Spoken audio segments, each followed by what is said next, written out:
Hello everyone, welcome back. I'm Vincent, this is Jimmy.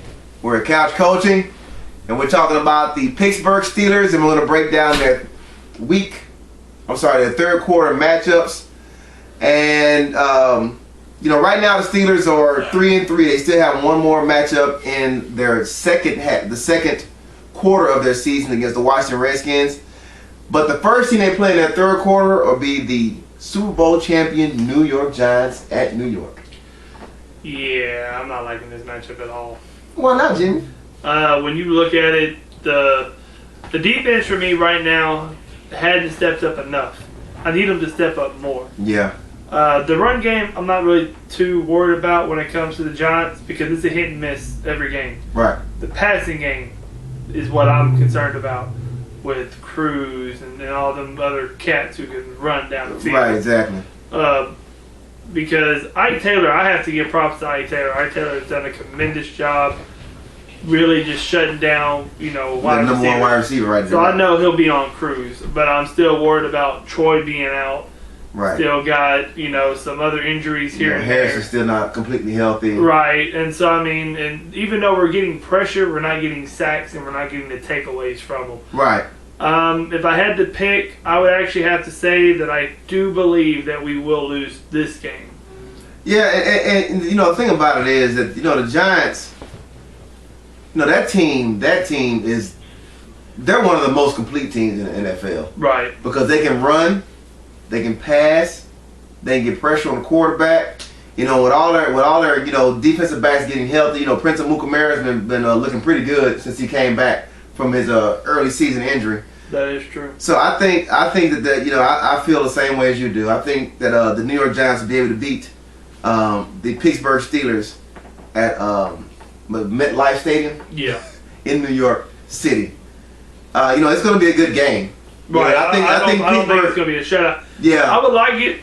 These are one of them coin flip games. You want to win the ones you can. Right. And split decision or try to win the ones that are the coin flip. This is going to be a coin flip game. I just don't think it's going to end up in the Steelers' favor. Yeah, I'm just like you. I think they'll give them a good game, but I feel like the Giants will win. So we're both predicting that in this third quarter of the season, the New York. I'm sorry. Oh, they'll be 0-1, right? They'll be 0-1, and then they'll be playing the Kansas City Chiefs. Not going to spend a whole lot of time on this one. Yeah. You don't think Brady Quinn can? No, I don't. Yeah, I don't think so either. I think this one right here is going to be basically Todd Haley against his former team. Oh, I forgot about that. It's going to be that, and it's going to be in Pittsburgh. Yeah. So it's going to be, let me show you what I've got with my team now. Right, exactly. And type of attitude, because I really don't like anything about the Kansas City except for the running back Jamal Charles. Yeah. But that's it. That's it. And who else knows that team better than Haley? So he knows what their weaknesses are. Right. He knows what it will take to basically take this team off. So I know him and Dick LeBeau will actually have a field day. Right. With this game. So I'm not even going to spend too much time on it. Yeah, I think I'm just like you. I think Kansas City is well overmatched. going into this game, and I don't look. If once they stop Jamal Charles, they don't have to stop anybody else because Dwayne Bowe has not done anything really. No, nothing that scares me. Season, right. Nothing that scares me and tells me that he demands a double team. Right, exactly. So I think we both agree that the Kansas City Chiefs will lose, so that will make the Pittsburgh Steelers in this quarter of the season 1-1, and then they'll be playing Baltimore. Good old Baltimore at Heinz Field. If y'all go back and watch the Texans video that me and Vince just put up, we talk about the reason why I was happy about Baltimore losing to the Texans. Right. That makes us, depending on how we do this Sunday coming up, because we versus the Redskins, if we win, we'll be just a hair away from tying the division. Right. Starting out so rough to ending up being almost right there. Right. I think that we actually could win this game. Yeah. I think we do. Last season, they swept us last season. Back to back at their field and at ours. Right. But now they have no Ray Lewis, no Webster. No, Darius Webb. I'm sorry, Webb. Right. And then Haloti Ngata is still nursing an MCL. Right. They have Suggs, but that's it. Right. We still got Wallace Brown, Cotry, Rainey. You got all your complements of weapons on your side. You know, like I said, the only problem that I can see is that, you know, they have some offensive firepower, and if Cam, I think his name's Cam Cameron, their offensive coordinator, if he can realize what he has in Ray Rice, you know, maybe they could be more. It's not going to happen, and the reason why is because Baltimore is actually, Flacco has cried and cried and cried because he wants to have this no huddle offense. I want the ball in my hands. Okay, we'll put the ball in your hands, and what happened? Right. You lose to Houston. Right. You don't even show up to Houston. Exactly. So they're trying to be this vertical team because they got Troy Smith and, you know, Jacoby Jones, and Anquan Bolden. Thank you. I'm not thinking any of the names. Dennis Pitta, that tight end. They're trying to be this vertical down the field, but it's just not going to happen. Why? Because Joe Flacco is your quarterback. And you know, it's interesting that because the thing is, you know, when Baltimore first started the season, I mean, they destroyed Cincinnati. They looked great. They really just gave up the win that they should have had against Philadelphia. You know, and then, you know, they got by New England. They got by Cleveland, even though, you know, Cleveland is 1-5. They played a lot of teams tough. Right. But they got by Cleveland. They escaped Kansas City with a 9-6. No, this is not baseball. We're talking about football. They escaped Kansas City with a 9-6 win, and then, you know, got by Dallas. I mean, so it's a lot. I've been saying a lot of got bys here. Yeah. And so, you know, then they got destroyed by Houston. So I really do think, and a lot of that is Cam Cameron's telling Joe Flacco, look, you cry. Right. Here, take it. Take it.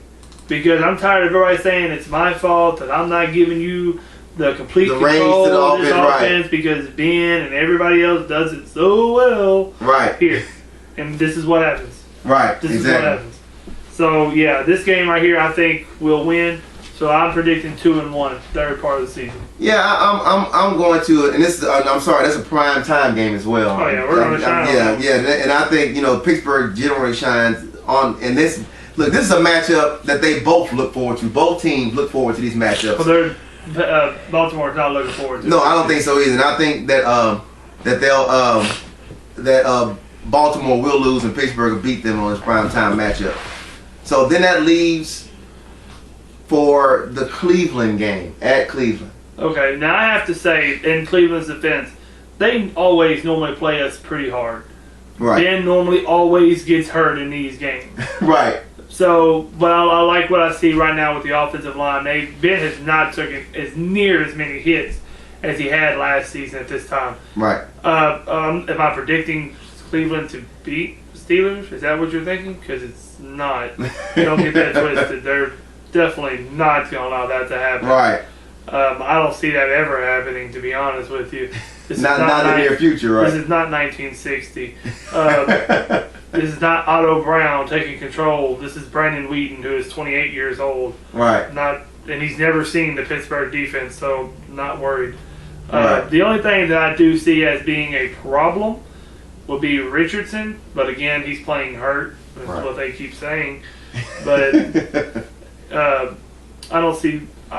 He still hadn't seen what Pittsburgh, because and Roger Goodell, I don't care if you hate me for this thing, if Harrison puts that "Remember Me" hit on Richardson, right, it's not gonna be the same, right?